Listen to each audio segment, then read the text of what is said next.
We're live. It is Rich Lieberman.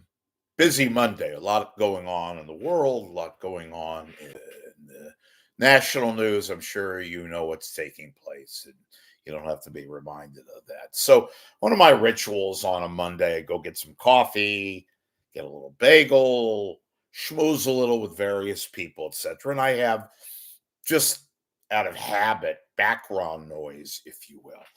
I put on Papa, Greg Papa, to listen to his summation of the 49ers Chicago Bears NFL football game. And, I wanted to hear specifically. I cannot, folks, tune in on Sundays and listen to the play by play locally on KNBR with Papa. It's just pathetic. It's awful. And look, I probably lost, I don't want to say a friendship because we're not that friendly anymore. He knows. And if he doesn't know now, I'm going to say it straight. I can't stand what he's evolved to. His ego is gone a run amok mode. He now asks people everywhere he goes what they think of his touchdown call. It's all about him. He's kind of lost control of himself. He's got his kid now on KNBR, a guy who used to be a producer on one of these shows, and it's deplorable. It's awful. And I listen to Papa and I shake my head. And I've gotten some people contacting me and telling me, oh, he's even worse now. And it is. Monday was about as bad as it gets. Unlistenable. Beyond that. Tawdry, pathetic, shameful. First off, the guy is the play-by-play broadcaster of the 49ers. That's fine. But he also does his talk show. And it was, and most people are not, got this wrong. I look, 49ers, they look great. They're playing one of the worst teams in football. Not the worst, but one of the worst teams. So take that into account. But Papa, with his, again, folks, his weird voice inflections, his like robotic, no, but he uses these phrases, this football geek shit that I think he thinks he's supposed to be sounding cool. No, he sounds like an asshole. He sounds like a dork. Nobody gives a shit about A gaps and alpha and X receivers and Greg Papa. Why don't you fucking talk like a human being? Why don't you converse? Why don't you try to show some element of just functioning as a human being who talks about football and not use this coded bullshit with your aforementioned many a times weird, inexplicable giggle and laugh that has and makes no sense whatsoever.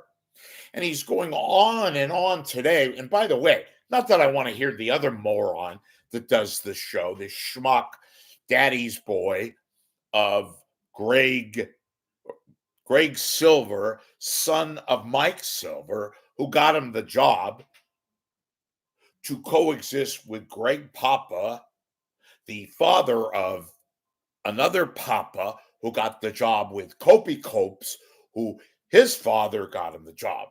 Again, I can go on and on with the nepotism here. I'm going to specifically keep on Greg Papa, who's boisterous and yelling and screaming. I'm not even talking about his play-by-play now. I'm talking about his work as an alleged talk show host. But going on and on about how great the 49ers were and are, and it's not over yet. They can very well be in the playoffs and all that. No, Greg, the chances are about 8%.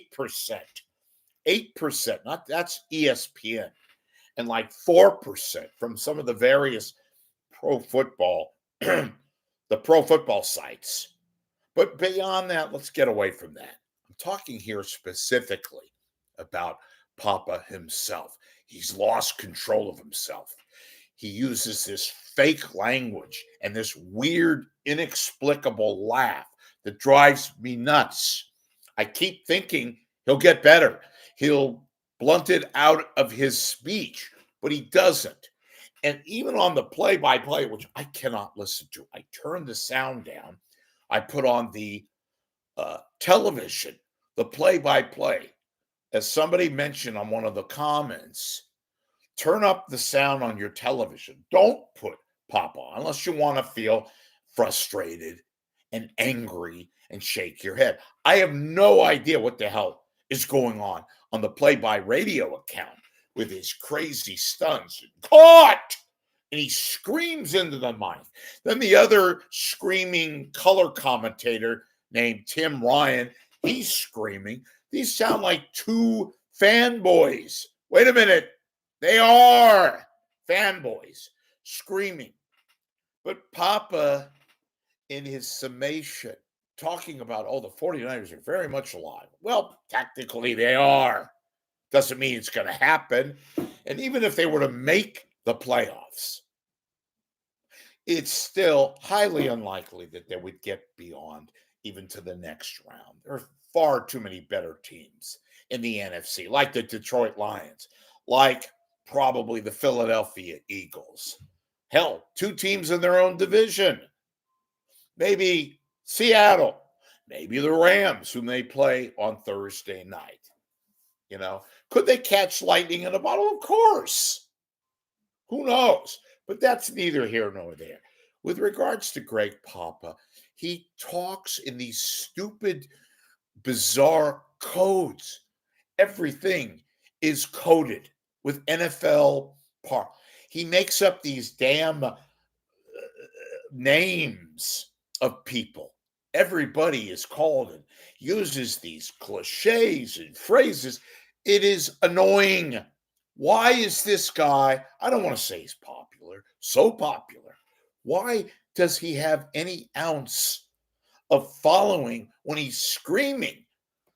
I frequently, just to hear him call play-by-play, not just on Sunday, he'll refer to a receiver catching the ball, and you have no idea where he caught the ball. Back to pass, Purdy, caught! That's Papa.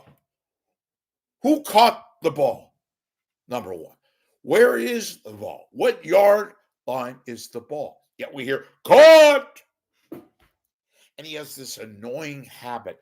Look, they're 5-7. Now they're 6-7. They beat Chicago, one of the worst teams, not just in the NFC, but the entire NFL. But beyond that, remember I've always said, you got to know the moment. You got to understand.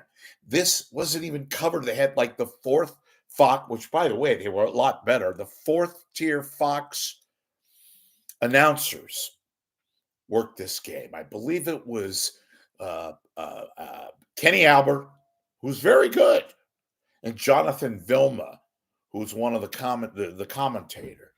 But they did a great job, and they give you the information and all that. And, of course, they're doing television. But anyway, Papa's doing the radio, and it sounded like it could have been a playoff game to go determine who goes to the Super Bowl. He's screaming, literally screaming. And touchdown with his stupid touchdown call. You got to know the moment. You got to know the time. There has to be some degree of measurement, of enthusiasm. This is not enthusiasm. It's fake manufactured crap. It's unlistenable. And that has nothing to do with his radio show today. He just simply has gone off the chart. And he's now nothing more than a screamer. And he stole the call, by the way, folks, from the guy in Kansas City who says, touchdown, Kansas City. What do you think Papa got his? Touchdown, Sandra. But he's screaming. He tried to be like the soccer announcer. And it's bad radio. It's bad play-by-play. I don't know, those of you who listen to this guy, how you could continue to listen to this. It is unlistenable, both in the broadcast booth doing play-by-play for the 49ers and on his Sunday show with his weird giggle, his weird syntax, his fragmented sentences, his god-awful repertoire with his mercenary, his latest cohort, Greg Silver. Daddy Silver got his son the broadcast gig, and we got to hear this fakakta crap on KNBR, which is why KNBR is tanking and why KNBR has these retreads along with the frat boys, or better known, the AKA, the sons of people like Michael Silver, like Greg Papa, Daddy Papa, and, oh, by the way, Brian Copeland, Daddy Copeland to Copy Copes. It is a total abomination.